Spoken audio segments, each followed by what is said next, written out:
Gormonlarning ayol salomatligi va ruhiy holatiga ta'siri qanday? Bizning organizmimizda turli xil gormonlar mavjud va bizni har tomonlama boshqarish xususiyatiga ega.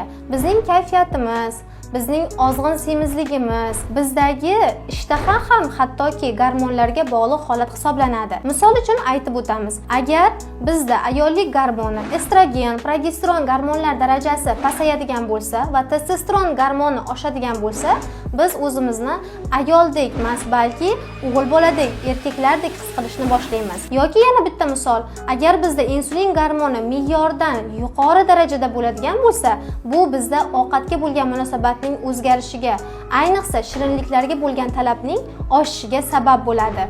Yana bir gormonimiz esa bu prolaktin. Prolaktin gormoni o'z vaqtida uxlamaydigan, doim stressda yuradigan insonlarda baland bo'ladi va chuqur depressiya chaqiradi. Keyingisi va eng muhimi bu qalqonsimon bez gormonlar hisoblanadi. Agar buqoq yetarli miqdorda gormon ishlab chiqarmasa, o'z-o'zidan vazn oshishi, juda ham dangasalik va hattoki bepushtlikkacha sabab bo'ladi. Teskari holatda agar ko'p gormon ishlab chiqarilsa, qon bosimi oshishi, yurak urib ketishi, o'z-o'zidan ozib ketish holatlari ham kuzatilishi mumkin. Agar sizda gormonlar bilan bog'liq savollar bo'lsa, izohlarda yozib qoldiring, albatta javob berishga harakat qilaman.